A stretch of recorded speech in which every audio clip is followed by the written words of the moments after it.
Olá, eu morei muitos anos no Japão, precisamente 30 anos da minha vida.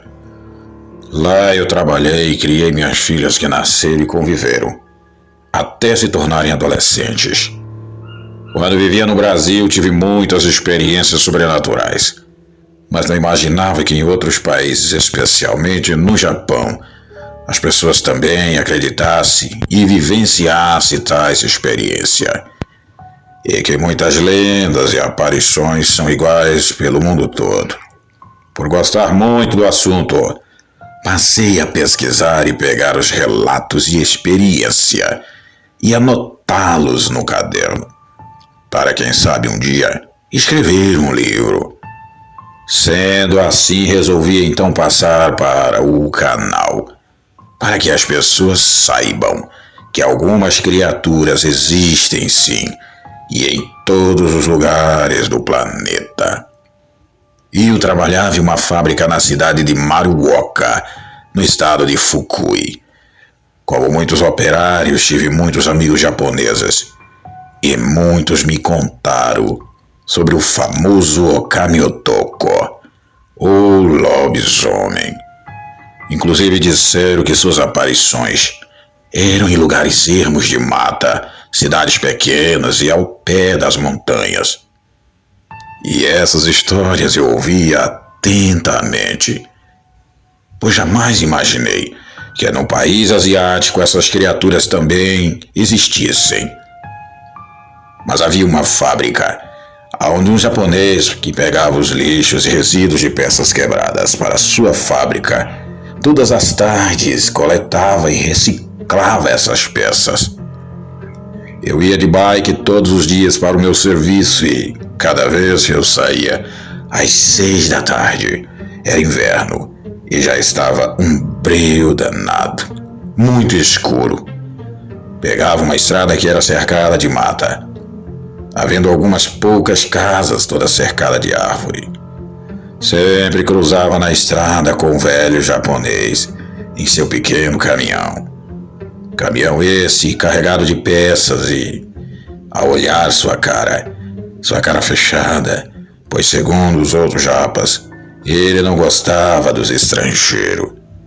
Nessa época eu estava grávida da minha filha mais velha, mas mesmo assim eu ia de bike para o serviço. Em um certo dia cruzei com um velho na saída da fábrica e ele com a mesma cara feia de sempre. Peguei a estrada e ele passou por mim.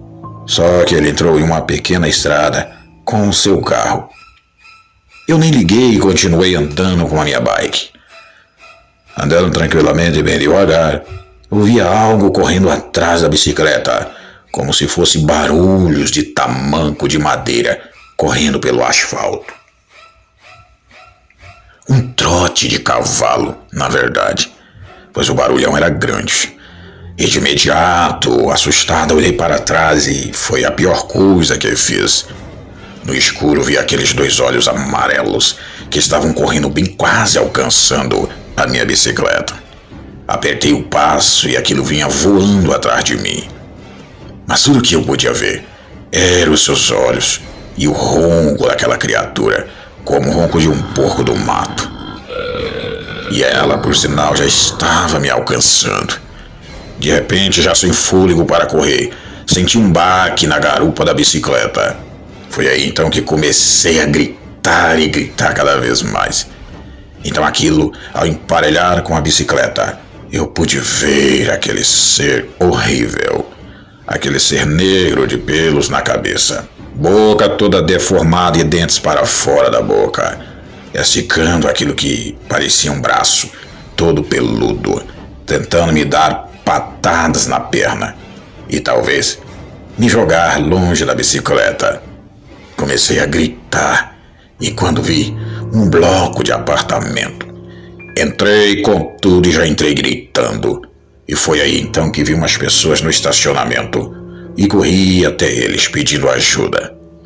Eles olharam para trás e foram até a rua, mas tudo que viram foi um enorme cachorro negro se jogar no meio da plantação de arroz e sair pulando, entrando para o meio do mato afora. Apavorada, liguei rapidamente para o meu marido, que viesse me buscar, pois eu não sairia dali por nada. As pessoas do prédio ficaram esperando ali comigo. Para minha sorte, eles eram peruanos. Me deram água, me acalmaram e, enfim, me protegeram. Meu marido chegou e fui embora agradecida, ainda sem saber o que é que me perseguiu, pois parecia muito um cachorro enorme. Mas eu sei bem o que vi e jamais vou esquecer aquela mesma cara que já tinha visto no Brasil em noites de lua cheia. No dia seguinte, fui de carro para o serviço. Chegando lá, contei para as duas amigas japonesas. As duas se entreolharam e disseram para mim que era o Tamu-san, o velho que reciclava peças e que morava na estrada, aonde eu vi ele entrar. Naquele dia, ao esperar meu marido na saída, o velho estava lá pegando as peças. Disfarcei, mas quando olhei, ele estava parado na porta do seu caminhão, olhando para mim, com um sorriso falso e de deboche. Meu marido chegou e eu entrei no carro rapidamente. Quando passamos perto dele, meu marido parou e gritou para ele: "Okami Otoko Hatashi Shiteu Kino, lobisomem, eu sei de ontem." Ele abaixou a cabeça e podemos ver seus dentes podres naquele sorriso sinistro. Eu nunca mais voltei àquela fábrica. Tenho certeza que aquele homem era aquela besta maldita e que muitos sabiam naquele lugar, mas talvez por conta do medo preferiram se calar.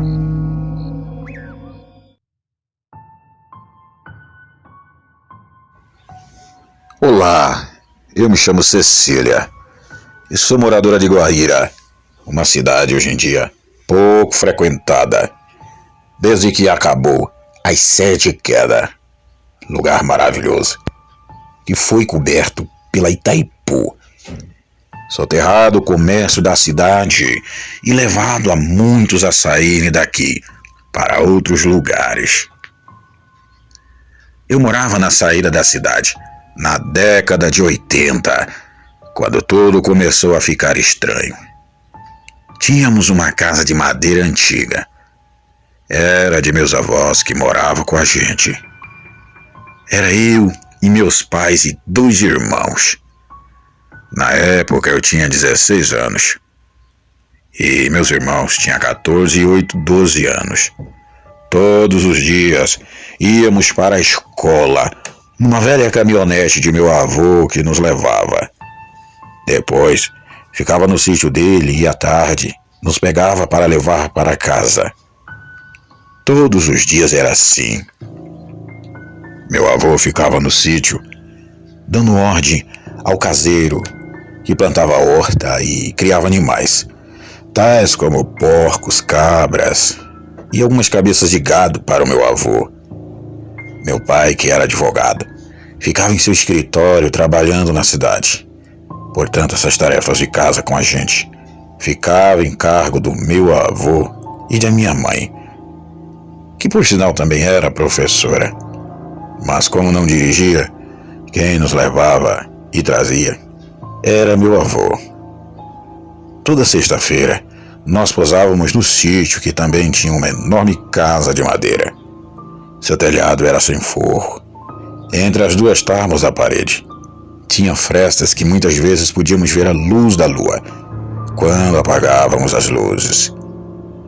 Tudo aconteceu em uma dessas sexta-feiras. Fomos para o sítio todos juntos para minha avó e minha mãe, para fazer pamonha no velho fogão de lenha que havia na cozinha e na sala. Ou melhor dizendo, a sala era grande e tinha uma janela de madeira que abria para dentro, uma TV de tubos ainda, pois assistíamos a filme de guerra. Então estávamos de olho na TV.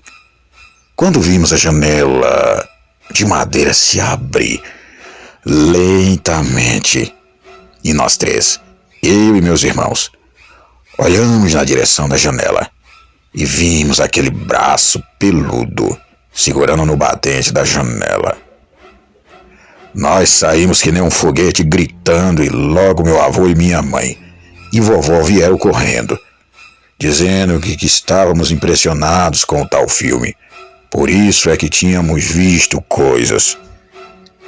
Chorando, meu irmão mais novo disse que era um braço peludo, mas ninguém estava acreditando. Foi aí então, lá pelas 9 horas da noite, que chegou meu pai e olhou tudo em volta e nada viu. Entrou na casa e ficamos em volta do fogão de lenha. Eu e meus irmãos com bastante medo. Meus avós e pais só riam de nossa cara. Já eram lá pelas 11 horas da noite. Então fomos dormir. Aí então é que começou o diabo do tormento. De repente comecei a ouvir barulhos de passos em volta da casa. A varanda era de madeira e as tábuas começaram a balançar com aqueles passos. Ao lado da minha janela onde dormíamos, eu e meus irmãos, numa cama de casal, havia uma floreira pregada na parede, que servia de escada para subirmos no telhado, para olhar a caixa d'água. Por sinal, a caixa ficava em cima, do lado da casa. Foi aí então que ouvimos aquilo que andava, subindo sorrateiramente pela parede e derrubando os vasos pendurados na floreira. Ficamos congelados na cama. E foi aí quando vimos aquilo andando no telhado e barulho das telhas se quebrando. De repente, olhando para o teto no quarto, começamos a ver a luz da lua aparecendo bem devagar. E aquela imensa cara peluda, com aqueles enormes olhos amarelos no escuro, parecia brasa afinada no buraco. E quando ele abriu no teto, já íamos gritar, quando meu avô pulou em cima da cama com uma foice na mão de cabo comprido e largou a foice na cara daquele bicho, que aos gritos, gritando pra gente correr. Uma gritaria só. A gente saiu correndo e gritando e aquilo, ao receber a foiçada, soltou um uivo que arrepiou todos os nossos cabelos. Meus pais vieram correndo e viram aquilo enfiar o braço no buraco, tentando pegar a foice da mão de vovô de qualquer jeito. Eles correram e trancaram o quarto, enquanto aquilo deslizou pelo telhado caindo no chão, fazendo a maior arruaça no quintal. Nós passamos a noite de olhos pregados esperando amanhecer o dia para sairmos dali. O dia amanheceu e meu avô foi até o caseiro que ficava numa tapera que havia no fundo da casa grande. Mas ao chegar lá, nem sinal do homem. O homem havia sumido. Meu avô e meu pai procuraram em tudo quanto era lugar, mas nem sinal do cidadão. Mas quando entraram em sua cabana, se depararam com restos de galinha morta e um cachorro vira-latas que tinha ali. Estava lá também, todo surrado, sem cabeça. Meu avô nunca percebeu que aquele homem podia virar bicho. Ele nunca pensou até aquele dia. Com o tempo, venderam o sítio. A história ficou para a família. Meus avós e pais já faleceram e a saudade é imensa. Mas sei que tudo que passamos ali foi real e jamais iremos esquecer. Conto essa história em memória de meu avô Faustino, que foi corajoso com seus quase 80 anos, que nos defendeu bravamente contra aquele lobisomem.